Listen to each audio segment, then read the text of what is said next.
اور جن وقت کے یزیدیوں کے ساتھ یہ عظیم لوگ برسر جنگ اور برسر پیکار ہے، ان دشمنوں کے مقابلے میں ان سب کو کامیابی کامرانی نصیب ہونے کے لیے بلند آواز میں علی اور آل علی کی شان میں ایک صلوات پڑھ دیجیے۔ اللہم صلی علی محمد و آل محمد۔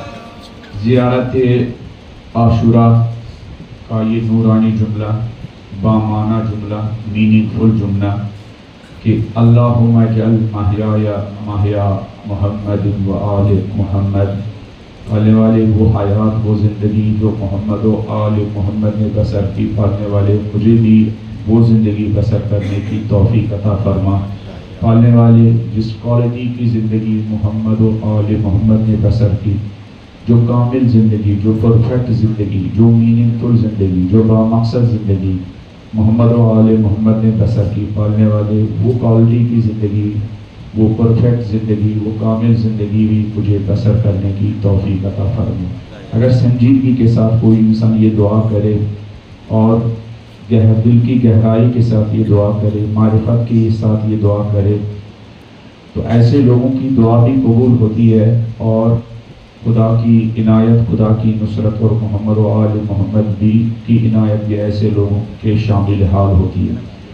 اس زندگی کے کیا کیا ڈائمنشن، محمد و آل محمد کی زندگی کے کیا کیا پہلو تھے، بہت سارے پہلو، اور ایک پہلو جس پر ہم گفتگو کر رہے ہیں، محمد و آل محمد کی زندگی میں انسانی ویلیوز، محمد و آل محمد کی زندگی میں انسانی قدریں، محمد و آل محمد کی نگاہوں میں انسان کی ریسپیکٹ اور انسان کا احترام، اور محمد و آل محمد کی زندگی میں انسان کی عزت۔ نہج البلاغہ کی طرف ہم نے کل تھوڑا سا ہلکا سا اشارہ کیا کہ مولا علی علیہ السلام جب اپنے ایک شجاع، بہادر اور اس سے زیادہ شجاع اور بہادر اور پھر اطاعت گزار، اگر شجاع انسان کے اندر اپنے امام کی اطاعت اور فرمان برداری کا جذبہ ہو تو اس کی شجاعت کے چار چاند لگ جاتے ہیں۔ سبحان اللہ، سبحان اللہ۔ تو اس شجاع اور بہادر اور مطیع و فرمان بردار انسان کو جب مصر کا گورنر بھیجا، پھر ان کے ہاتھ میں جو منشور تھمایا، جسے آپ کہہ سکتے ہیں علوی زندگی گزارنے کا منشور، علوی زندگی گزارنے کا مینیفیسٹو، تو ان کو ہدایت دی، ان کو گائیڈنس دی کہ لوگوں کے ساتھ کیسے پیش آنا ہے، لوگوں کے ساتھ کیسے ڈیل کرنا ہے اور لوگوں کے ساتھ کیسے ملنا ہے۔ فرمایا مالک لوگ دو طرح کے ہوں گے، سب لوگ تو ہمیں ماننے والے نہیں ہوں گے، سب لوگ تو ہماری طرف مجلس میں کیا نعرہ حیدری لگانے والے نہیں ہوں گے۔ تو جو نعرہ حیدری لگانے والے نہیں ہوں گے تو ان کے بارے میں بھی کوئی ذمہ داری ہے یا نہیں؟ تو ایک تاریخی جملہ علی مرتضیٰ کا واقعہ جس کو ہر جگہ لکھنا چاہیے، سب سے پہلے انسان کو اپنے دل پر لکھنا چاہیے۔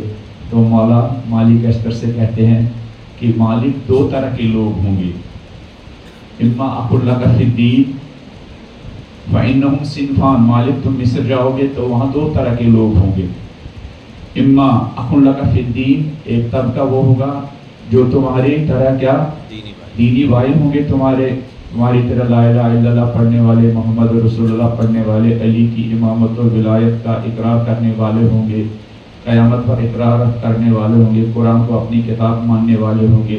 لیکن ایک طبقہ وہ بھی ہو سکتا ہے جن کے ساتھ دینی رشتہ نہیں ہوگا، ایمانی رشتہ نہیں ہوگا، لیکن مولا نے جو تعبیر کی ہے یہ بھی تعبیر کتنی بامانہ ہے، او نذیر لک فی الخلق، جو خلقت میں تمہارے جیسے ہوں گے، سبحان اللہ، خلقت میں تمہارے جیسے ہوں گے۔ دین ان کے ساتھ نہیں ملتا لیکن ان کے ساتھ خلقت ملتی ہے، دین ان کے ساتھ نہیں ملتا لیکن انسانیت ان کے ساتھ کیا ملتی ہے۔ تمہارے جیسے لوگ ہیں وہ لوگ، جس طرح دینداروں کی ذمہ داری ہے اسی طرح ان لوگوں کی بھی ذمہ داری ہے جو جن کے ساتھ کیا انسانیت ملتی ہے۔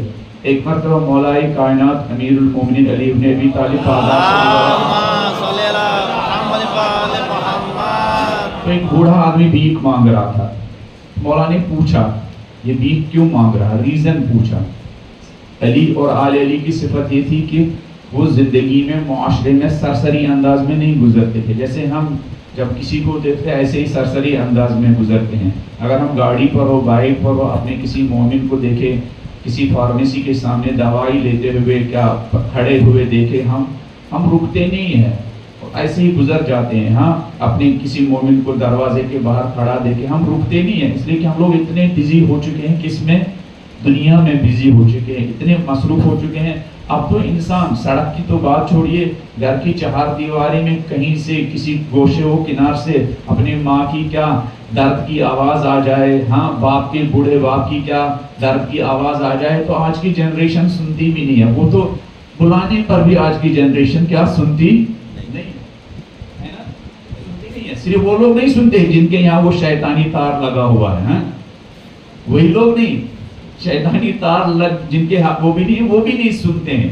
اتنے مصروف ہو چکے ہیں، اسی لیے انسان کی زندگی میں جو اطمینان و سکون ہے وہ ختم ہو چکا ہے.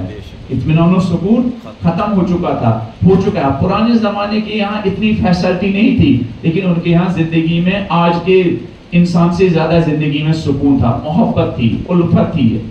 مکان بھی چھوٹے تھے، فیسلٹی بھی زیادہ نہیں تھی، پانی بھی کتنے دور سے لانا پڑتا تھا، گاڑیاں بھی نہیں تھی، سائیکل سے چلتے تھے، سائیکل سے پہلے بیل گاڑیوں میں چلتے تھے. لیکن یہ بالکل ایک پرفیکٹ ہے، وہ آج کے زمانے سے زیادہ کیا اطمینان بخش زندگی گزارتے تھے. اس کا بھی ایک راز ہے. مولا علی اسی نہج البلاغہ میں فرماتے ہیں القناعۃ مال لا یرفد، جو انسان کو دل مانگے مور کا جو جذبہ اندر ہے نا، یہ دل مانگے کیا مور، جو انسان کے اندر ایک ہو گئے نا، دل مانگے مور کیا ہے، یعنی وہی ہوس. یہ صرف ایڈورٹائز میں نہیں ہے، یہ ہر انسان کے اندر سے آواز آتی ہے، یہ دل مانگے مور ہے. پہلے کہتا ہے بس ایک سمپل سی نوکری مل جائے پھر میں مطمئن ہو جاؤں گا. ہاں پھر نوکری بھی آتی ہے، تنخواہ بھی آ جاتی، بچے بھی سیٹسفائی ہو جاتے ہیں، لیکن پھر بھی آدمی کیا کنٹینیوسلی یہ دل مانگے کیا مور. پھر جب رشوت کا لینے کا ٹائم آتا ہے لگ رہا ہے میری تنخواہ کم ہے، رشوت سے کیا جو کمی ہے اس کو کیا کروں گا، پورا کروں گا. ایسا صبح شام انسان اپنی ریکوائرمنٹس کو پورا کرنے میں لگا ہوا، جو اس کی فنڈامنٹل اور بنیادی ریکوائرمنٹس ہیں ان کی طرف توجہ ہی نہیں ہے. ہاں خدا کہتا ہے دیکھو میں نے تمہیں پیدا کیا ہے، میں تمہارا میکینزم جانتا ہوں، مال زیادہ کرنے سے تمہیں سکون نہیں ملے گا. الا بذکر اللہ تطمئن القلوب، میں جانتا ہوں تمہارا میکینزم کیا ہے، جتنا زیادہ مجھے یاد کرو گے تمہاری زندگی میں اتنا ہی زیادہ اطمینان آ جائے. سبحان اللہ، سبحان اللہ، واہ واہ. تو سمجھتا ہے زیادہ پیسہ آئے گا اطمینان آئے گا، قطعاً ایسا نہیں ہے. تو سمجھتا ہے جتنا زیادہ سوؤں گا اتنا اطمینان آئے گا، قطعاً ایسا نہیں ہے. تو سمجھتا ہے جتنا میرے کیا ارد گرد فیسلٹیز کیا سہولیات زیادہ ہوں گی اتنا زیادہ اطمینان آئے گا، قطعاً ایسا نہیں ہے. اگر ایسا ہوتا تو جو ڈیولپڈ کنٹریز ہیں وہاں رات کو سونے کے لیے لوگ کیا آرام دہ گولیوں کا استعمال نہ کرتے. سبحان اللہ، سبحان آپ نیٹ پر اللہ. سرچ کیجئے آرام دہ گولیاں کون کھاتے ہیں. سڑک پر جو دن بھر مزدوری کرنے والے زیادہ گولیاں کھاتے ہیں یا وہ گولیاں کھاتے ہیں جن کے پاس پیسہ زیادہ ہے. میں صبح ایران کے ایک ڈاکٹر دانشمند کی ایک ویڈیو سن رہا تھا. وہ کہہ رہے تھے میرا ایک ڈاکٹر دوست ہے جو تہران کا سب سے بڑا کیا پیسہ والا آدمی ہے، لیکن 17 سال سے اس کو کیا ڈپریشن کی بیماری ہے. 17 سال سے کیا تہران کا سب سے پیسہ والا آدمی اور سب سے زیادہ ڈپریشن کا شکار. کہا ایک دن میرے پاس آیا تو رونے لگا. تہران کا سب سے دولت مند آدمی اپنے ڈینٹسٹ ڈاکٹر کے پاس رونے لگا. تو میں نے اس سے کہا چلو ہم لوگ آج پارک میں جاتے ہیں. میں نے ان سے کہا چلو چلتے ہیں اور ایک ساتھ کسی جگہ کھانا کھاتے ہیں. وہ سمجھے شاید ریسٹورنٹ میں لے کے جائیں گے. میں نے کہا آج ریسٹورنٹ میں نہیں جائیں گے، آج کسی بڑے ہوٹل میں نہیں جائیں گے. تم بھی ایک نانوائی سے روٹی لے لو، میں بھی نانوائی سے روٹی لوں گا. وہ روٹی لے کے ہم ایک پارک میں گھاس پر بیٹھیں گے اور اسی گھاس پر بچوں کی طرح بیٹھیں گے، وہ 2 روٹیاں کھائیں گے. کہیں گے ہم نانوائی کے پاس گئے، جس نانوائی کے پاس میں گیا وہ بھی بند تھا، اور جس نانوائی کے پاس گیا وہ بھی بند تھا. میں جس نانوائی کے پاس گیا وہ بند تھا اور میں نے دیکھا، لیکن وہ شیشے سے کیا بار بار اندر دیکھ رہا. میں وہاں ان کے قریب گیا. میں نے کہا تم کیا دیکھ رہے ہو؟ کہا ان کی آنکھوں میں آنسو تھے کہ نانوائی کے اندر 8-10 بوریاں رکھی ہوئی تھی اور جو نانوائی تھا روٹی بنانے والا وہ انہیں پر بیٹھا ہوا کیا لیٹا ہوا سو رہا ہے اور اس کے کھراٹے کی آواز باہر آ رہی ہے. کہنے کہ یہ تہران کا ٹاپ بزنس مین مجھ سے کہہ رہا ڈاکٹر صاحب 17 سال سے اس طرح کی نیند سونے کے لیے میں تڑپ رہا ہوں. 17 سال سے ایسی نیند کے لیے اس طرح. یہ جو مزدور، یہ جو نانوائی آٹے کی بوریوں پر لیٹا ہوا خراٹے لے رہا ہے اور اس کے خراٹائی کہتے ہیں نا، خراٹے کی آواز باہر آ رہی ہے. ڈاکٹر صاحب قسم بخدا میں 17 سال سے اس طرح لیٹنے، اس طرح سونے کے لیے تڑپ رہا ہوں، بے چین ہوں، اس طرح سونا مجھے نصیب نہیں ہے. اب یہ اسی ڈاکٹر کی بات ہے، پوری دنیا کی یہی بات ہے. خدا نے قرآن میں کہا، پہلے یہ اعلان کیا تھا وَمَنْ أَعْرَضَ عَنْ ذِكْرِي فَإِنَّ لَهُ مَعِيشَةً ضَنْكًا، جو میرے فطری میکانزم سے دوری اختیار کرے گا، جو میرے نیچرل سسٹم سے دوری اختیار کرے گا، فَإِنَّ لَهُ مَعِيشَةً ضَنْكًا، اس کی زندگی کے چاروں طرف روشنی تو ہوگی لیکن اس کے دل کے اندر اندھیرا ہوگا، اس کے دل کے اندر ڈارکنس ہوگی، اس کے دل کے اندر ظلمات ہوگی، روشنی نہیں ہوگی. جو بھی اس نیچرل اور فطری میکانزم سے دوری اختیار کرے گا وہ سکون نہیں پائے گا، وہ سکون نہیں پائے گا. تو بات کیا تھی مولا علی علیہ السلام کے بارے میں؟ ہاں، مولا علی علیہ السلام جا رہے تھے تو دیکھا ایک بوڑھا آدمی بھیک مانگ رہا ہے. مولا نے ان سے پوچھا ذرا دیکھو یہ بھیک کیوں مانگ رہا ہے. کمبر سے پوچھا ذرا دیکھو یہ بھیک کیوں مانگ رہا ہے. کمبر نے کہا مولا میں نے اس سے معلوم کیا یہ ایک زمانے میں اسلامک گورنمنٹ میں ایک کرسچن ہے، اسلامک گورنمنٹ میں اکاؤنٹنگ کا کام سنبھالتا تھا، حساب دار تھا، ہاں منشی تھا، اکاؤنٹنگ کا کام کر رہا تھا. جی یہ اکاؤنٹنگ کا کام کر رہا تھا، منشی تھا. اب ریٹائرمنٹ ہو رہا ہے، اسے وہاں نکالا گیا ہے، اب بیچارے کی زندگی کی سختیاں، اب بھیک مانگ رہا. مولا نے پتہ ہے کیا کہا؟ انسانی ریسپیکٹ علی کی نگاہوں میں، اللہ اکبر، انسانی ریسپیکٹ علی کی نگاہوں میں. کتنی گہرائی تک اہل بیت دیکھتے ہیں، کتنی ڈیپ نگاہ اہل بیت دیکھتے ہیں. ہم اور آپ ہوتے تو کہتے ہیں کیا ٹھیک ہے 8-10 سال کام کیا، 8-10 سال کا پیسہ لیا، اس کے بعد یہ جانے اور اس کی زندگی جانے، اس کے بچے جانے. مولا نے کمبر سے کہا اچھا اسلامک گورنمنٹ نے مجھ سے پہلے جو خلیفہ تھے ان لوگوں نے اس کی جوانی سے فائدہ اٹھایا، اب جو یہ بوڑھا ہو گیا اس کو چھوڑ دیا ہے. واہ واہ واہ، جب تک جوان تھا کیا فائدہ اٹھایا، فائدہ اٹھایا، اب جو بوڑھا ہو گیا اس کی کیا کام کرنے کی طاقت نہ رہی، چھوڑ دیا. کمبر اس کو لے کے آؤ اور اس سے کہو جب تک یہ زندہ ہے علی کے بیت المال میں اس کی ساری ضرورتیں پوری کی جائیں گی.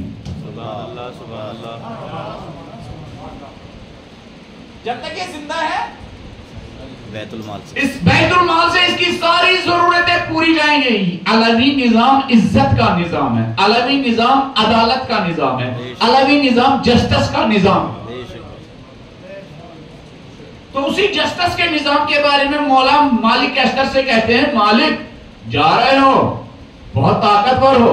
جب آدمی طاقتور ہوتا نا تو پھر بہت سارے اصولوں کو پرنسپلز کو کیا پاؤں تلے رون دیتا ہے. چاہے طاقت قوت بازو کی طاقت ہو، چاہے پیسے کی طاقت ہو، چاہے انفلوئنس کی طاقت ہو، تو انسان بہت سارے اصولوں کو رون دیتا ہے. اس کو بہت سے وہی ہم مجھ سے بڑا کوئی نہیں ہے نا. یہ بڑے لوگ صرف نہیں کہتے ہیں ہم، ہاں سب لوگ. کوئی گھر کی 4 دیواری میں کہتا ہوں میں، کوئی گھر کی 4 دیواری میں فرعون بنتا ہے، کوئی چھوٹی کمیونٹی میں فرعون بنتا ہے، کوئی ایک کنٹری میں فرعون بنتا ہے، کوئی نیشنل سطح کا فرعون بنتا ہے. لیکن وہ کوئی فرعونیت چھوٹے سطح سے شروع ہوتی ہے اور انٹرنیشنل سطح کا فرعون اور انٹرنیشنل سطح کا گنڈا بن جاتا ہے. سبحان اللہ سبحان اللہ، واہ واہ واہ. یہ انٹرنیشنل سطح کے گنڈوں کی اگر زندگی کا آپ انالیسس کریں گے آپ دیکھیں گے انہوں نے گھر کی 4 دیوار سے اپنے کلاس روم سے، کچھ لوگ اپنے کلاس روم میں گنڈے ہوتے ہیں نا، وہ ٹیچر کو بھی ڈراتے ہیں اور وہ ٹیچر بھی کہتا ہے اس گنڈے کو تو پاس کرنا ہی پڑے گا. اور پھر یہی گنڈے ایک زمانے میں اسمبلی میں جاتے ہیں، پھر یہی گنڈے ایک زمانے میں پارلیمنٹ میں جاتے ہیں، پھر ان کے بچے غریب کسانوں کے بچوں کو روندے بھی، ان پر کیا کوئی قانون کا نافذ نہیں ہوتا ہے نا. واہ واہ واہ واہ واہ واہ. یہ گنڈے کلاس روم سے شروع ہوتا ہے، گھر کی 4 دیواری سے شروع ہوتا ہے. مولا دیکھیں کس طرح انجینئرنگ کرتے ہیں. میں نے اس سے پہلے بھی کہا تھا کہ انجینئر اچھا مکان بنا سکتا ہے لیکن ایک انسان کی انجینئرنگ کون کرے گا؟ ایک انسان کے ایموشنز کی، جذبات کی انجینئرنگ کرنے کی صلاحیت سائنس اور ٹیکنالوجی میں نہیں ہے۔ آج کے ماڈرن دور کے تعلیمی سسٹم میں خود انسان کی انجینئرنگ کرنے کی صلاحیت نہیں ہے۔ وہ تعلیمی نظام، وہ سسٹم جو خود انسان کی انجینئرنگ کر سکتا، اس کے ایموشنز کی، اس کی صلاحیتوں کی، اس کا نام ہے دین، اس کا نام ہے پیغمبر، اس کا نام ہے وحی، اس کا نام ہے قرآن۔ سبحان اللہ، سبحان اللہ، اس کا نام ہے ایمان، اس کا نام ہے ایمان، جو خود انسان کی انجینئرنگ کا نام ہے دین۔ تو مولا اس سے کہتے ہیں مالک فَإِنَّهُمْ صِنْفَانِ، مالک جا رہے ہو، پہلے ہی تمہارے اندر ایک طاقت ہے، اب تو تمہاری طاقت میں اضافہ ہو رہا، اب تم گورنر بھی بن رہے ہو، ہے نا؟ پہلے سے ایک آدمی طاقتور ہے، اب اس کی طاقت میں کیا اضافہ ہو رہا ہے؟ کیا مولا علیہ السلام اس کو گورنر بنا رہے ہیں، لیکن اس گورنر اور طاقتور انسان کی علی انجینئرنگ کر رہے ہیں۔ سبحان اللہ، سبحان اللہ، واہ واہ واہ۔ طاقتور انسان کی علی انجینئرنگ کر رہے ہیں۔ خبردار، لوگ دو طرح کے ہوں گے، اما اخ لک فی الدین، یا تمہارے دینی بھائی، اور نذیر لک فی الخلق، یا تمہارے جیسے انسان ہوں گے۔ اللہ اکبر، علی پر قربان۔ پھر مولا فرماتے ہیں دیکھو مالک یفرط منہم الزلل، رعایا سے غلطیاں ہو سکتی ہیں۔ سبحان اللہ، سبحان اللہ، واہ واہ واہ۔ ہم نے صرف 14 معصومین کی عصمت کا کلمہ پڑھا ہے، 15 ویں کی عصمت کا کلمہ نہیں پڑھا ہے نا جی، لیکن ایسا لگتا ہے ہم اپنے ارد گرد سب کو معصوم مانتے ہیں، کسی سے غلطی کی توقع نہیں کرتے ہیں۔ بیوی سے غلطی ہو گئی ہم آگ بگولا ہو جاتے ہیں، بچوں سے غلطی ہو گئی ہم آگ بگولا ہوتے ہیں، دوست سے غلطی ہو گئی تو ہم آگ بگولا ہوتے ہیں۔ دوسروں سے ہم یہ توقع رکھتے ہیں ان کا کردار معصوم ہو، لیکن اپنے چھوٹی چھوٹی غلطیوں کے لیے ایکسکیوز اور کیا انہیں پیش کرتے ہیں۔ واہ واہ واہ واہ واہ۔ مولا فرماتے ہیں مالک دیکھو، حکمرانی کرنے کا مطلب یہ نہیں کہ تم ہاتھ میں ایک کیا تلوار لے کے اور بازاروں میں گھومو، جہاں کسی سے غلطی ہوئی اس کو پکڑو اور اس کو کان پکڑی کراؤ، ہاں اٹھک بیٹھک کراؤ۔ مولا اس سے فرماتے ہیں دیکھو مالک ایسا نہیں ہے، یفرط منہم الزلل، رعایا سے غلطیاں ہو سکتی ہیں۔ خدا نے اس انسان کو بنا کے نہیں بھیجا ہے، بننے بھیجا ہے۔ سبحان اللہ، سبحان اللہ، واہ واہ واہ۔ اگر بنا کے بھیجا ہوتا تب پیغمبر سے یہ نہ کہتے وَيُزَكِّيهِمْ وَيُعَلِّمُهُمُ الْكِتَابَ وَالْحِكْمَةَ۔ پیغمبر کی جو بھیجنے کی جو فلسفی بتائی، کہاں هُوَ الَّذِي بَعَثَ فِي الْأُمِّيِّينَ رَسُولًا مِّنْهُمْ يَتْلُو عَلَيْهِمْ آيَاتِهِ، ہم نے رسول کو بھیجا، وہ قرآن کی تلاوت کریں گے، يَتْلُو عَلَيْهِمْ آيَاتِهِ وَيُزَكِّيهِمْ، وہ ان کو ٹھیک کریں گے، وَيُعَلِّمُهُمُ الْكِتَابَ وَالْحِكْمَةَ، وہ ان کو حکمت اور دانائی اور وزڈم کی تعلیم دیں گے۔ یعنی یہ تعلیم یافتہ نہیں ہے، تعلیم سیکھنے، تعلیم حاصل کرنے کے لیے آیا ہے، تعلیم حاصل کرنے کی قابلیت ہے، لیکن تعلیم یافتہ نہیں۔ شہید استاد مرزا مدنی کے کتاب اسلام کا تعلیمی و تربیتی نظام، وہ اس میں فرماتے ہیں اس دنیا میں ہر چیز بن کے آتی ہے، پرفیکٹ ہے اپنی خلقت میں، پتھر اپنی خلقت میں پرفیکٹ ہے، حیوان اپنی خلقت میں پرفیکٹ ہے۔ حیوان کو حیوانیت سیکھنے کے لیے پاٹشالہ اور اسکول اور مکتب جانے کی ضرورت نہیں۔ کسی جگہ حیوان کو حیوان بننے کے لیے اسکول بھیجا جاتا ہے؟ وہ حیوان حیوانیت میں کیا ہے؟ کامل ہے، لیکن صرف انسان انسانیت میں کامل نہیں ہے، اس کو انسان بننا ہے۔ واہ واہ واہ واہ واہ۔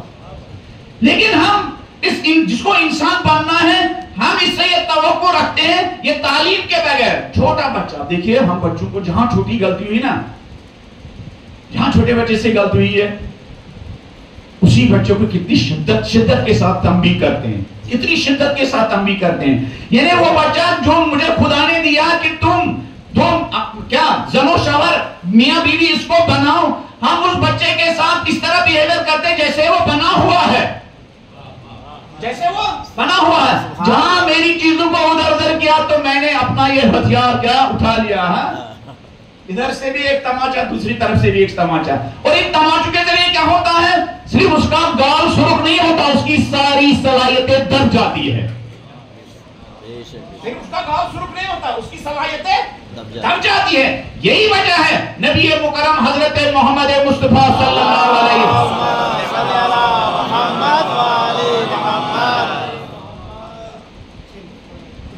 نبی کے حضور میں مائیں بچوں کو لے کے آتی تھی، یا رسول کو دعا پڑھیے، اچھی بات ہے. نیک لوگوں کے پاس بچوں کو لے کے جانا، آیت اللہ سیستانی کے آفس میں گڑ گڑا کر جائیے، بچوں کو ان کا نورانی چہرہ دکھائیے.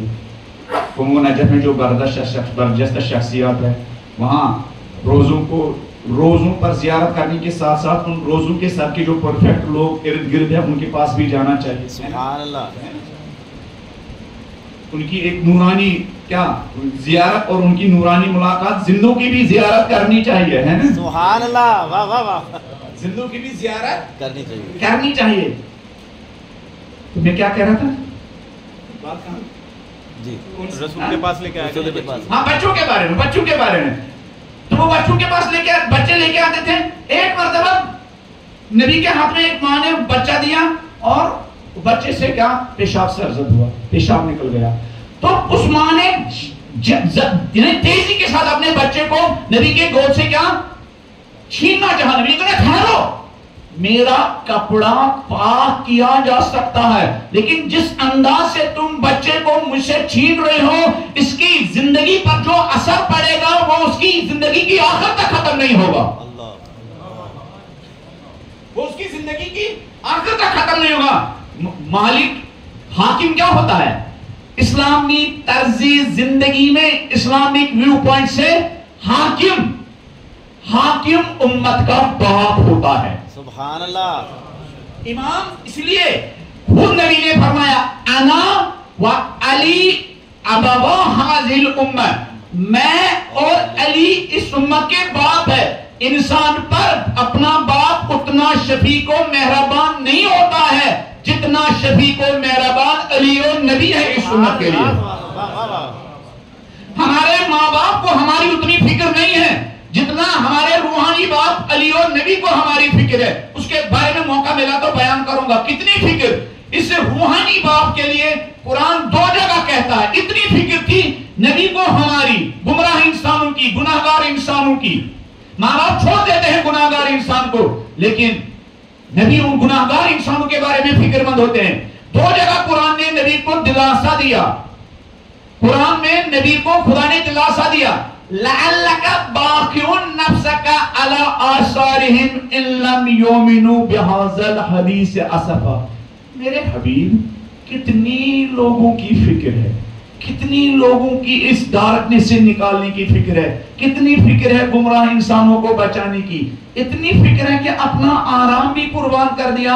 نیند تمہاری اڑ گئی ہے، ایسا لگتا ہے ان لوگوں کو نجات دینے کے راستے میں تم اپنے کو ہلاک کرو گے.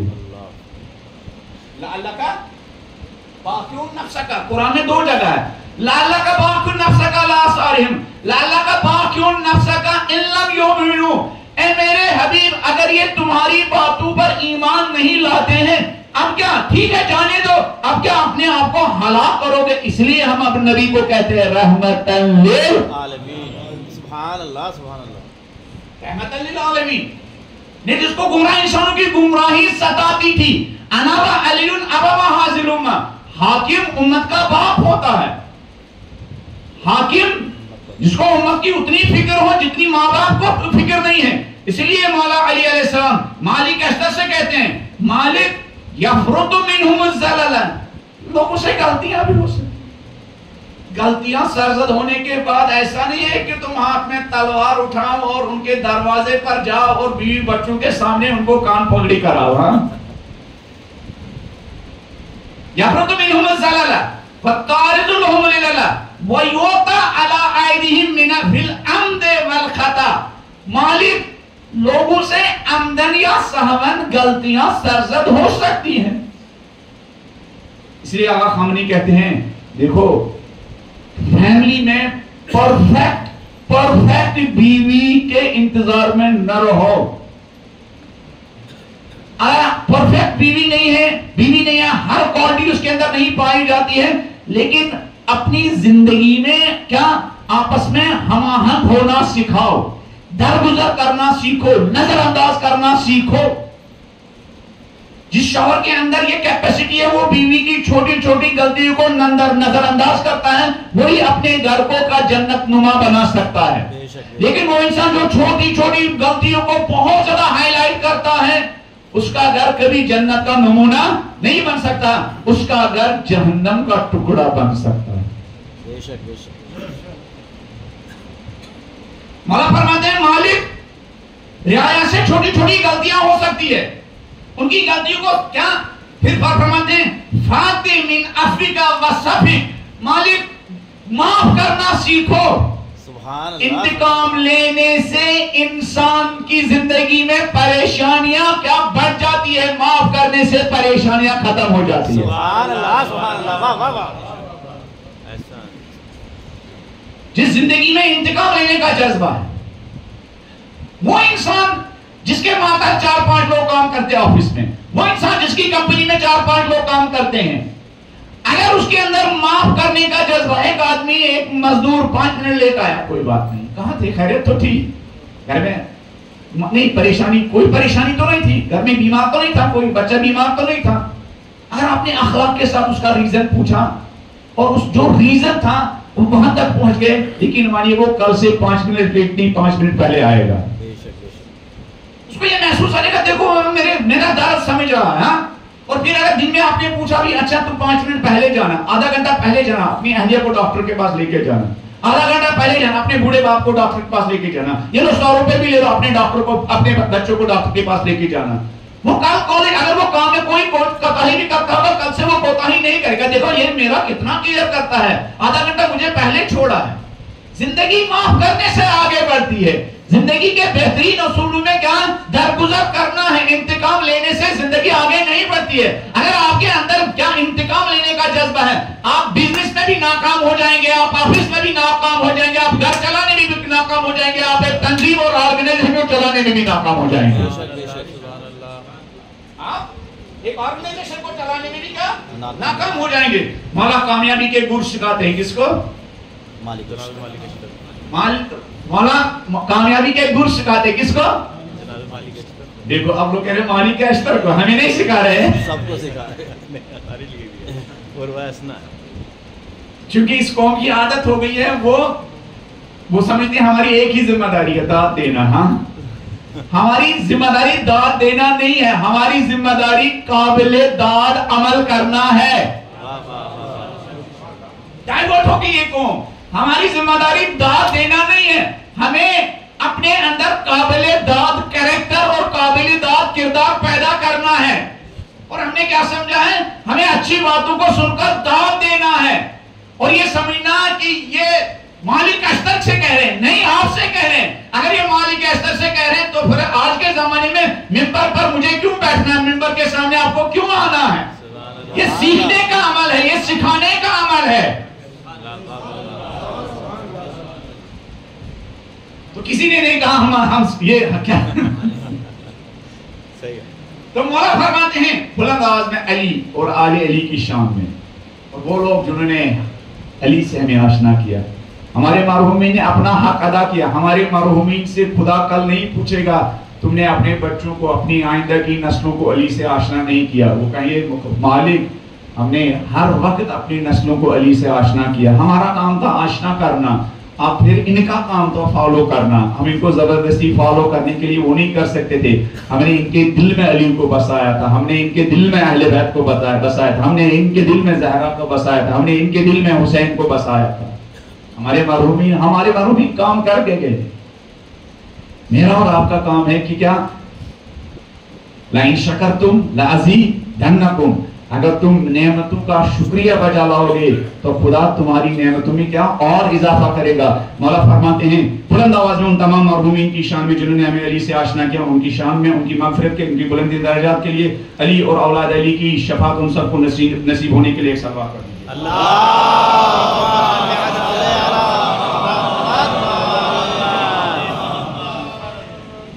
پھر مولا فرماتے ہیں اس سے مالک رائے سے غلطیاں ہو سکتی ہے، لوگوں سے غلطیاں ہو سکتی ہے، عمدن بھی ہو سکتی ہے اور سہمن بھی ہو سکتی ہے۔ فَيَأْتِ مِنْ عَفْوِكَ وَصَفْحِكَ، مالک معاف کرنا سیکھو، مالک درگزر کرنا سیکھو. مالک بالکل جس طرح تم یہ توقع رکھتے ہو کہ تم سے جو مافوق ہے، یعنی میں جو تم سے مافوق ہوں، جس طرح تم یہ توقع رکھتے ہو اگر مجھ سے کبھی غلطی ہو جائے تو میرا مولا میری غلطی معاف کرے، میری خطاؤں کو معاف کرے. مالک بالکل اسی طرح تم بھی تمہارے ماتحت جو ہیں ان کی غلطیوں کو معاف کرو، ان کی کیا کوتاہیوں کو معاف کرو. مثل الذی تحب وترضى ان یؤتک اللہ من عفوہ وصفح. بالکل اسی طرح معاف کرو جس طرح تم چاہتے ہو کہ تمہارا جو معافوق ہے وہ تمہاری غلطیوں کو معاف کرے. اتنا ریسپیکٹ ہے انسانی ویلیوز کا، اتنی اہمیت ہے انسانی قدروں کی، اتنی امپورٹنس ہے اس بنی آدم کی محمد و آل محمد کی نگاہوں میں. اللہم اجعل محیای محیا محمد و آل محمد. پالنے والے محمد و آل محمد نے جو زندگی بسر کی، پالنے والے وہ کتنی خوبصورت زندگی ہے جس میں انتقام، غلطی ہونے کے بعد انتقام کی آگ انسان کے سینے میں نہیں ہوتی ہے بلکہ معاف کرنے کا جذبہ انسان کے سینے میں ہوتا ہے. پالنے والے ایسے ہی محمد و آل محمد کی طرح زندگی گزارنے کا جذبہ، زندگی گزارنے کا سلیقہ مجھے عطا فرما. زیارت عاشوراء کا یہ اللہ اللہم اجعل محیای محیا محمد و آل محمد. اللہ اکبر. محمد و آل محمد کے انداز کی زندگی، محمد و آل محمد کے طرز کی زندگی، محمد و آل محمد کے جو کوالٹی کی زندگی تھی، اس کوالٹی کی زندگی جس کے بارے میں زیارت عاشوراء کے ذریعے محمد و آل محمد ہمیں کیا متوجہ کرنا چاہتے ہیں. نبی مکرم حضرت محمد مصطفیٰ صلی اللہ علیہ وسلم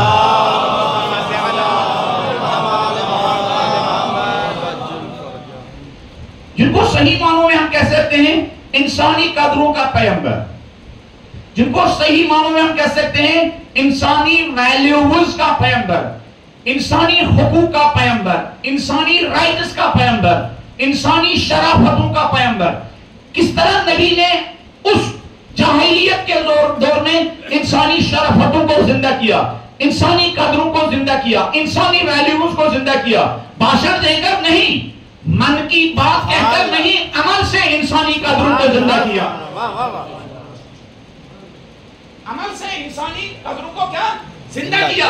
عمل سے نبی کے بارے میں ہے جب بھی نبی کے حضور میں کوئی آتا تھا نبی اس کے احترام میں کھڑے ہو جاتے تھے.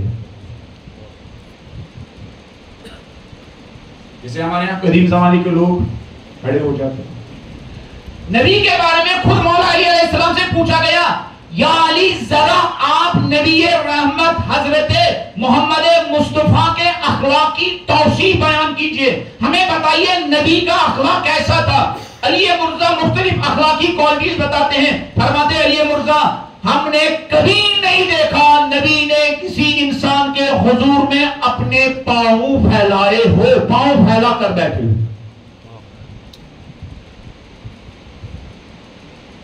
ہمیں کبھی علی مرزا کہتے ہیں. نبی علی کی نگاہوں میں اس انسان کے احترام میں، جس انسان کو نبی کو بلند اٹھانا تھا، جس انسان کی شرافت کو نبی کو بلند اٹھانا تھا، نبی علی فرماتے ہیں ہم نے کبھی نہیں دیکھا کہ نبی کسی انسان کے سامنے پاؤں پھیلا کر بیٹھے ہو، پاؤں دراز کر کے بیٹھے ہو. کبھی نہیں دیکھا، زندگی بھر ہم نے نہیں دیکھا.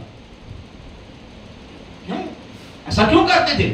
اس لیے کہ انسانی زندگی میں تبدیلی باشر دینے سے، لیکچر کرنے سے، مجلس پڑھنے سے، تقریر کرنے سے نہیں آتی ہے.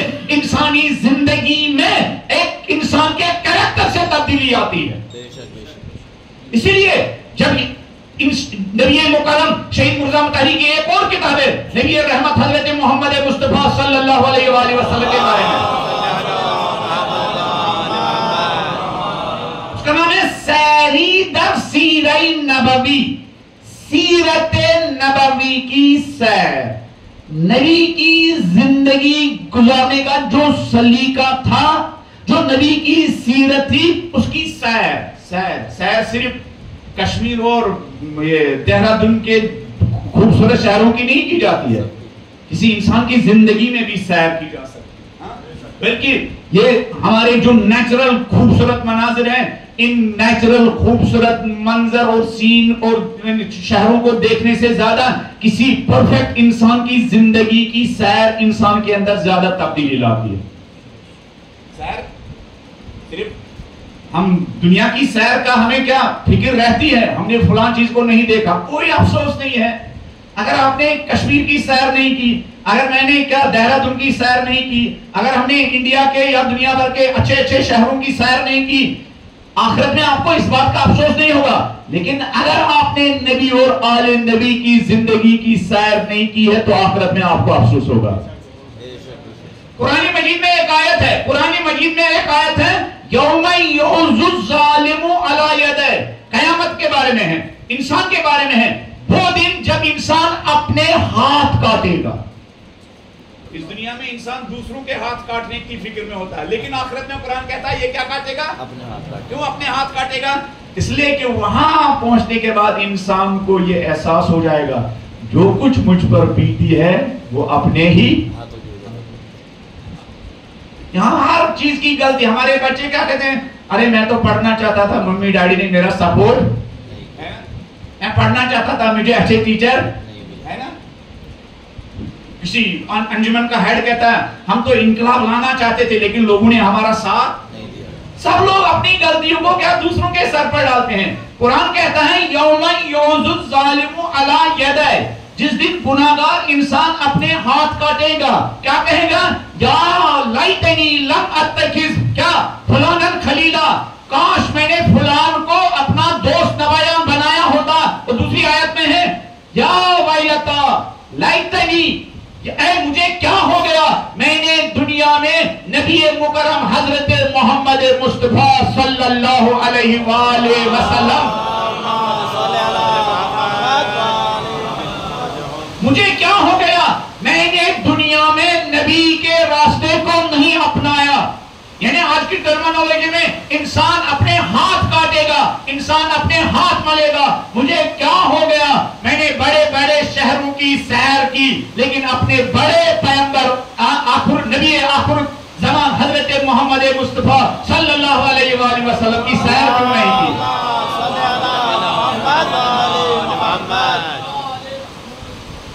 افسوس کرے گا مجھے کیوں, کتنی بڑی غلطی ہو گئی ہے. میں نے نبی کی زندگی کی سیر نہیں کی, میں نے نبی کی زندگی کا مطالعہ نہیں کیا, میں نے نبی کی زندگی کے بارے میں نہیں پڑھا, میں نے کسی مولانا سے نہیں کہا مولانا بہت ہو گیا ہم نے ادھر ادھر کی باتیں سنی, ذرا اس نبی کی حقیقت مجھے بتائیے جس نبی کے بارے میں ہماری کنٹری میں بھی اور ورلڈ وائڈ بھی اتنی توہین کی جاتی ہے. ذرا ہمیں ریزن بتائیے, نبی کی زندگی کی ریئلٹی کیا ہے, نبی کی زندگی کی حقیقت کیا ہے. یہ لوگ کنٹینیوسلی نبی کی توہین کیوں کر رہے ہیں, یہ لوگ کنٹینیوسلی نبی کے کیا وہ کارٹون کیوں بناتے ہیں. ہمارے نوجوان کے اندر کیا کبھی یہ سوال پیدا نہیں ہوا ہے؟ ذرا ہمیں نبی کی حقیقت بتائیے, کیا ریئلٹی وہی ہے جس کے خلاف جس کے جو یہ پروپیگنڈا, کیا یہی ریئلٹی ہے یا ریئلٹی کچھ اور ہے؟ ہمارے نوجوانوں کی ذمہ داری ہے. علماء کو کال کیجئے, جناب آپ آ رہے ہیں ہم نے سنا ہے, ذرا پلیز نبی کے بارے میں گفتگو کیجئے, ذرا علی کی حقیقی سیرت, جس سیرت کو سن کر ہماری سوسائٹی میں کچھ تبدیلی آ جائے.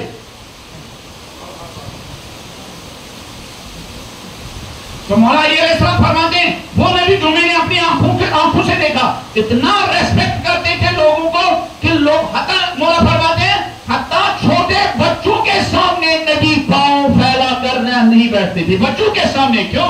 نبی کو انہی بچوں کو سلمان و ابوذر بنانا تھا. بچے سلمان و ابوذر کیسے بنتے ہیں؟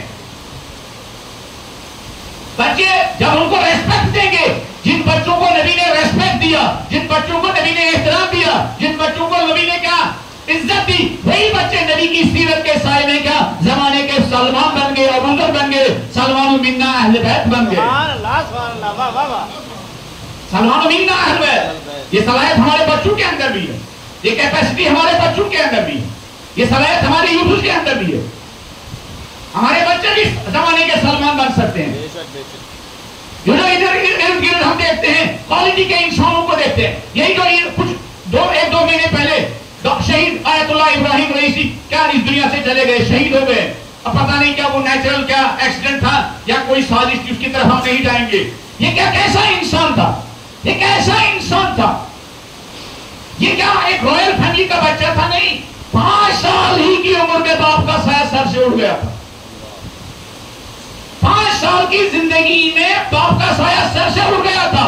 ایک سیدانی نے ایک ایسے انسان کی تربیت کی جس نے ایک اہم موڑ پر ایران کی کیا، ایران میں حکومت کی باغ ڈور ہاتھ میں لی، اور ان کے کارنامے دیکھیے، ان کی زندگی میں ان کے بارے میں لوگ کہتے ہیں جو ان کی ہسٹری سامنے آئی ہے کہ 19 سال میں انہوں نے سرکاری عہدہ ہاتھ میں سنبھالا. پہلا جو ان کو سرکاری عہدہ ملا عدلیہ میں، ہاں عدلیہ میں جوڈیشری میں ان کو جاب ملی.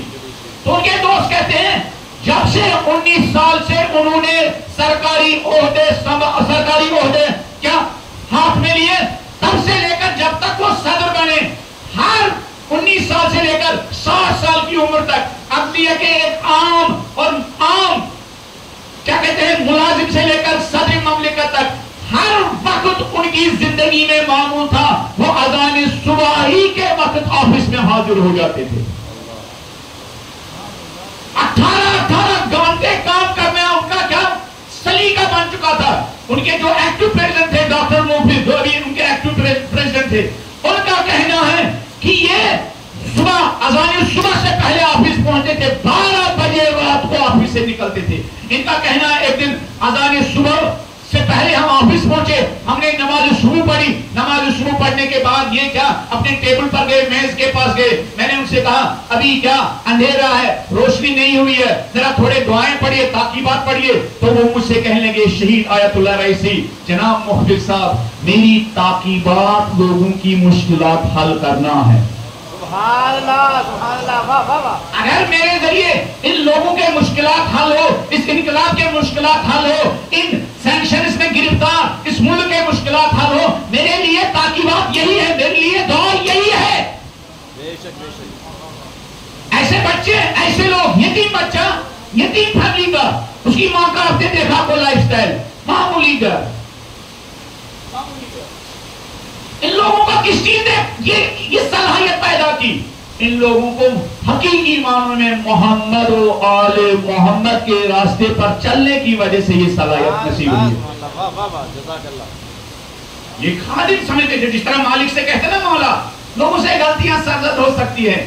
ایگو ان کے اندر نہیں تھا، گھمنڈ ان کے اندر نہیں تھا، حکومت ان پر سوار نہیں ہو چکی تھی. ہمارے اوپر کیا، ہمارے ہاتھ، بچے کے ہاتھ میں بائک آ جاتی ہے تو بائک کا نشہ بھی انسان کے اوپر آ جاتا ہے. جہاں تھوڑا سا قیمتی موبائل ہاتھ میں آ گیا تو موبائل کا نشہ ہاتھ میں آ جاتا ہے. جہاں پاؤں کے نیچے چھوٹی تھوڑی سی کیا بڑی مہنگی سی گاڑی آ گئی تو ہمارے بچے کا دماغ خراب ہونے لگتا ہے. جہاں تھوڑی سی جاب مل گئی تو ہمارے بچے کا کیا مائنڈ سیٹ خراب ہو جاتا ہے. جہاں کسی امیر گھرانے میں کیا شادی ہو گئی ہے تو اس کا لائف سٹائل چینج ہو جاتا ہے. لیکن یہ بچے کرسی صدارت پر پہنچنے کے بعد ان کے دوست کہتے ہیں جب یہ پہلی مرتبہ یونائٹڈ نیشن میں، اقوام متحدہ میں امریکہ US جا رہے تھے، تقریر کر رہے تھے، ہم سپیس میں تھے، ہوا میں تھے. ایک مرتبہ ہم نے ان سے بات کرتے کرتے کہا، ہم نے کہا جناب رئیسی صاحب آپ کیسا فیل کر رہے ہیں ایران کی نمائندگی کرنے کا، آپ کو یونائٹڈ نیشن میں موقع مل رہا، آپ کیسا فیل کر رہے ہیں؟ یہاں پر بیٹھا 100 لوگ میری تقریر سن رہے ہیں تو انسان اپنے اندر ایک ایگو سا پیدا ہوتا ہے. کہنے لگے ہم نے ان سے کہا کہ آپ کیسا فیل کر رہے ہیں اب کل جب کہ آپ کو کیا یونائٹڈ نیشن میں دنیا کے تمام بڑے بڑے لوگوں کے سامنے آپ کو تقریر کرنی ہے، دنیا بھر کے لوگ سنیں گے، ایران کی نمائندگی کرنے کا کیا آپ کو موقع ملے گا، ایران کی طرف سے تقریر کرنے کا موقع ملے گا. تو ان کے دوستوں کا کہنا ہے وہ مالک اور یہ مالک، وہ مالک اور یہ مالک، علی علیہ السلام کے زمانے کا مالک اشتر، سید علی خامنئی کے زمانے کا مالک اشتر. ممکن ہے کچھ لوگ کہیں گے آپ کہاں جا رہے ہیں، کہا کجا مالک اشتر اور کجا سید علی خامنئی کا رئیسی. نہج البلاغہ میں یہ کیپیسٹی ہے کہ ہر زمانے کو مالک اشتر جیسا جگر رکھنے والے انسانوں کو دے سکتا.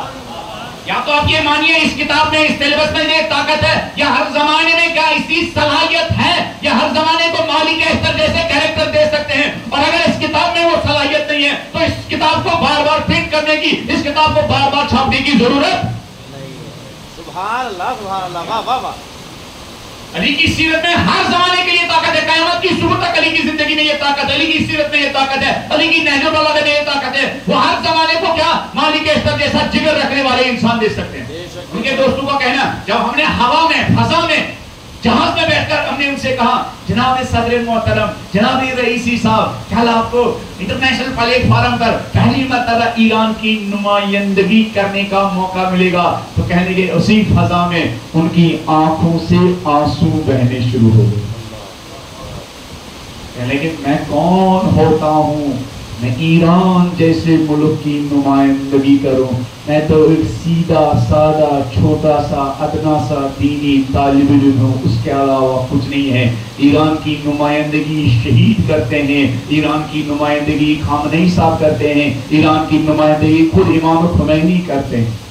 نہیں میں کل خبر لوں گا دنیا والوں کی. ایگو سے انسان کے مرتبے نہیں بڑھتے ہیں، تواضع سے انسان کے مرتبے بڑھتے ہیں. اس لیے شاید کہتے ہیں افتادگی آموز گر طالب حاضی، جھکنا سیکھو. اگر بلند مرتبے کی تمنا ہے تو جھکنا سیکھو. ہرگز نہ گرد آب زمینی کی بلندست، وہ زمین جو بلند ہوتی ہے وہاں تک پانی بڑی مشکل سے پہنچ جاتا ہے. اور ایک جھکنے کی درسگاہ جہاں انسان سے ایگو ختم ہوتا ہے، جہاں انسان جھکنے کا سلیقہ سیکھتا ہے، وہ یہی فرش عزا. بے شک بے شک. میں اپنے نوجوانوں سے کہتا ہوں صرف اس ٹائم نہ نکلیے گھر سے جس طرح آپ کے مولانا کو بیٹھنا ہو، کبھی آدھا گھنٹہ پہلا نکلیے، بلکہ شہید سلیمانی کی طرح 3 گھنٹہ پہلے نکلیے. شہید سلیمانی کے بارے میں، قاسم سلیمانی کے بارے میں، قاسم سلیمانی کے بارے میں ہے وہ ایام فاطمی میں 3 گھنٹہ پہلے مجلس میں حاضر ہو گئے. کتنے گھنٹے پہلے؟ 3 گھنٹے. اور محلے والوں میں اعلان کرواتے تھے. لوگوں محلے والوں سے کہنا خامنئی کا ایک غلام مسجد میں بیٹھا ہوا ہے، اگر لوگوں کوئی پریشانی ہو کوئی مشکل ہو تو میرے پاس آ جانا. پھر ان کے دوست کہتے ہیں ڈفرنٹ قسم کے لوگ آتے تھے، ان کے پاس جیب میں پیسے نہیں ہوتے تھے، وہ اپنا انفلوئنس استعمال کرتے تھے. کوئی کہتا تھا سردار بیٹی پڑھ چکی ہے لیکن اب بیٹی کی شادی ہونی ہے. وہ فون اٹھاتے تھے کسی بزنس مین کو، فلانی خدا نے اتنا پیسہ دیا ہے، چلو اس پیسے کی قیمت بڑھاؤ، علی کے ایک غلام کی بیٹی کی شادی کا خرچہ دے دو. کوئی آتا تھا کہتا تھا ڈاکٹر سردار بیٹا ہائر ایجوکیشن کے لیے فیس نہیں ہے، وہ اپنے جن فلم کو مانتے تھے، فلانی خدا نے اتنا دیا ہے، چلو علی کے گھر میں ایک بچے کی تعلیم کا خرچہ دے دو. کوئی آتا تھا سردار میری فائل فلان آفس میں پڑی ہوئی ہے، میرے جوتے کیا گھس چکے ہیں لیکن میری مشکل حل نہیں کر رہے ہیں. سردار خود کرتے تھے فلانی کرسی پر بیٹھنے سے انسان کی عزت نہیں بڑھتی ہے، کرسی پر بیٹھ کر علی کے ماننے والوں کو بار بار دوڑانے سے انسان کی عزت نہیں بڑھتی ہے. تمہارے لیے یہ زیب نہیں دیتا ہے کہ 5-6 مہینے سے علی کے ایک غلام کی فائل پڑی ہوئی ہے، سمپل سے سائن کے لیے اس کے لیے صبح شام کل پرسوں کہتے ہو. پھر ان کے بھائی کا نام ہے سہراب سلیمانی. مٹا دو اپنی ہستی کو اگر کچھ مرتبہ چاہے کہ دانا خاک میں مل کر کیا گلو گلزار ہوتا ہے. ان کے تو بھائی سہراب سلیمانی کہتے ہیں، وہی بات جو مولانا مالک اشتر کو سمجھائی. ان کے بھائی کہتے ہیں سہراب سلیمانی.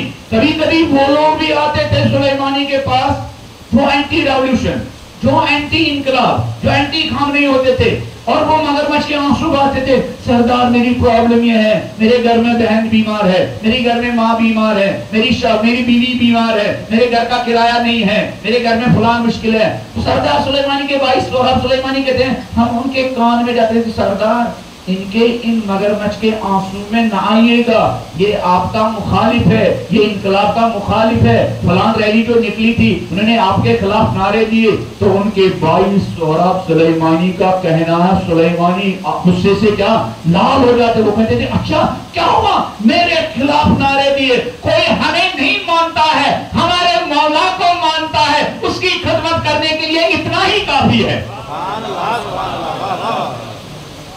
ہمیں نہیں مانتا تو کیا ہوا، ہمارے مولا کے غم میں آنسو بہاتا ہے، اس کے گھر میں مشکلیں، اس کی ذمہ داری ہمارے شانوں پر ہے. غلطیاں ہوئی تو کیا ہوا، اس نے غلطی کی، ہم بھی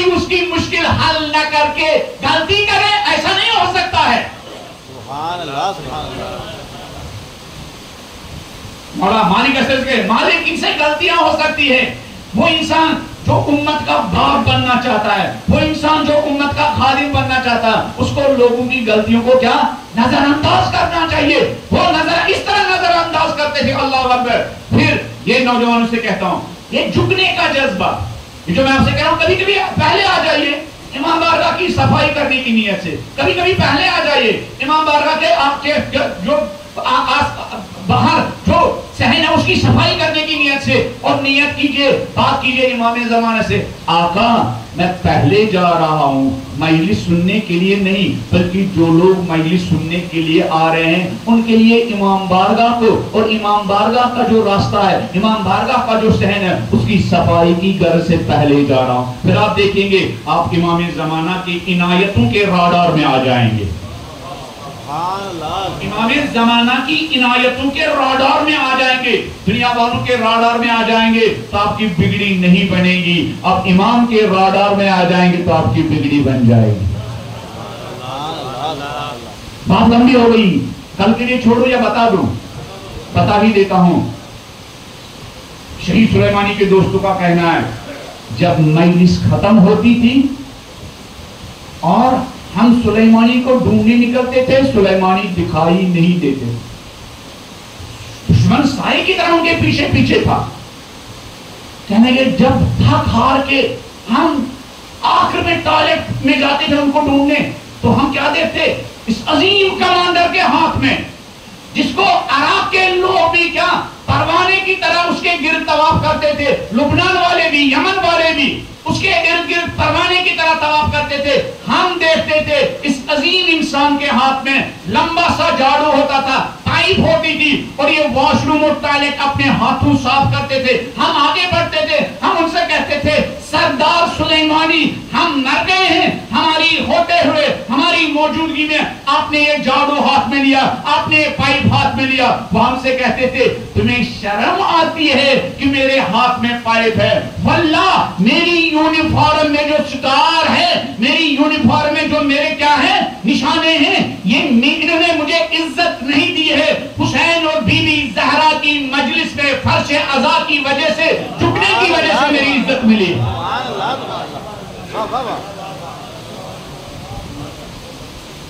مٹا لو اپنی ہستی کو کہاں فرش عزا پر, مٹا دو اپنی ہستی کو کہاں پر ان عزا خانوں میں, مٹا دو اپنی ہستی کو کہاں پر انہی مجلسوں میں, مٹا دو. بالکل کچھ نہیں ہے, غلام بن کے آؤ, سرور بن کے آؤ, نوکر بن کے آؤ, کبھی جھاڑو اٹھاؤ, کبھی پائپ اٹھاؤ, کبھی صفائی کرو, اور صرف امام زمانہ سے دل سے بات کرو. جو ہم ایک دو بار میں ریپیٹ کی انجینئرنگ کی بات, اس فرش اعضاء میں ہمارے نوجوانوں کے مائنڈ سیٹ کی انجینئرنگ کرنے کی صلاحیت بہت زیادہ ہے, اور کسی چیز میں نہیں. کتنا ہی گناہگار انسان ہو, اس انسان کو کوئی نہیں بدل سکتا ہے. محرم و سفر کے 2 مہینے اس کو بدل سکتے ہیں. یہ ہماری مجلسیں ایک لحاظ سے حور بنانے کا کارخانہ ہے, بے شک بے شک, حور بنانے کا کارخانہ ہے. اس کی گٹی میں پاک شہیدوں کا لہو, اس کی گٹی میں پاک شہیدوں کا لہو ہے. اس کی گٹی میں پاکیزہ بیویوں کے آنسو ہیں.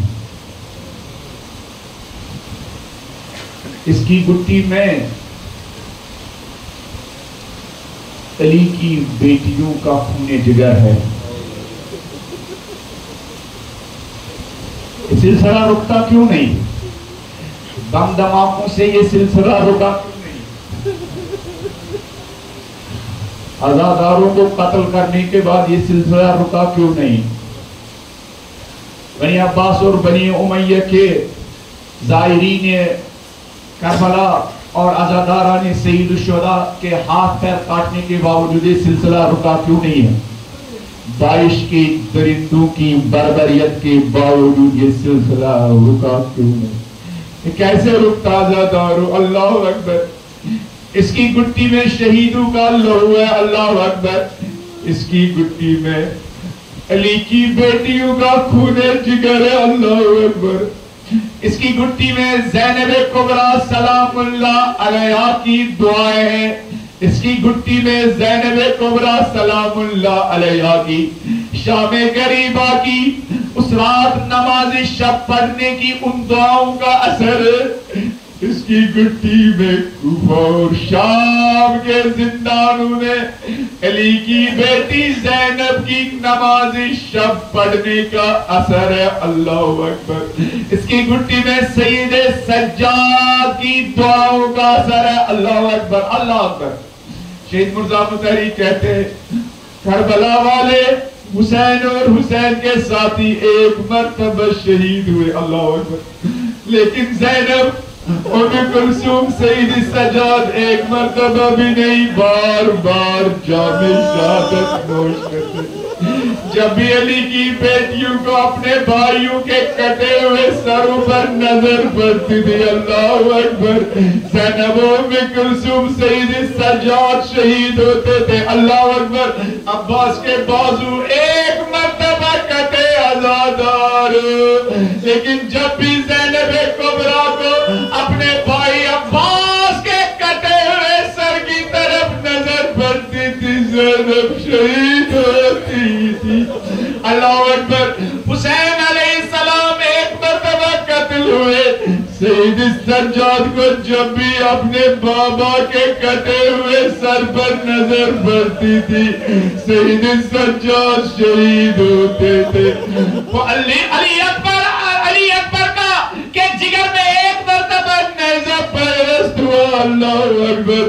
جب بھی علی اکبر کے کٹے ہوئے سر پر کوفہ اور شام کے بازار میں زینب و ام کلثوم کی نگاہ پڑتی تھی، علی کی بیٹیاں شہید ہو جاتی تھی، اللہ اکبر. اجرکم اللہ. زید ابن ارقم کا بیان ہے جب یہ اسیروں کا قافلہ کوفہ پہنچا، میں نے ایک مرتبہ دیکھا قرآن پڑھنے کی آواز آ رہی ہے، ام حسبت ان اصحاب الکہف والرقیم کانوا من آیاتنا عجبا. زید ابن ارقم کہتے ہیں میں نے دیکھا قرآن پڑھنے کی آواز آ رہی ہے، میں نے گھر کی کھڑکی کھولی، کیا دیکھا، نیزوں پر سر بلند ہے اور وہ سر قرآن کی تلاوت کر رہا ہے. میں گھر سے باہر نکلا، دیکھا یہ حسین علیہ السلام کا سر ہے، اجرکم اللہ، قرآن کی تلاوت کر رہا حسین کا سر. زید ابن ارقم کا بیان ہے میں نے دیکھا جب یہ سر تلاوت کر رہا ہے، ایک مرتبہ علی کی بیٹی زینب آگے بڑھی، اپنے بھائی کی یاد آ گئی تھی تو علی کی بیٹی زینب سر کے ساتھ بات کرنے لگی. کیا کہہ رہی ہے؟ زینب حسین کے سر سے کہہ رہی ہے یا ہلالا لما استقبل کمالا، ارے میرے بھائی حسین تو زینب کا چودھری کا چاہتا حسین، اتنی جلدی غروب کیوں کیا میرے حسین، اللہ اکبر. اے میرے بھائی حسین، مجھے ماں نے کہا تھا بھائی کو کربلا میں قتل کریں گے، میری ماں نے کہا تھا تیرے بھائی کو قتل کریں گے، لیکن بھائی حسین میں نے کبھی نہیں سوچا تھا تیرے سر کو اتنی بے ادبی کے ساتھ ایک شہر سے دوسرے شہر پر پھرائیں گے، اللہ اکبر. پھر حسین کیا کہتے ہیں؟ حسین سے کہتی ہے زینب میرے بھائی حسین ذرا سکینہ کی طرف دیکھو حسین، تو باتیں سکینہ سے کرو بھائی حسین، تیری یاد میں کس طرح بے قرار ہے یہ بھائی حسین.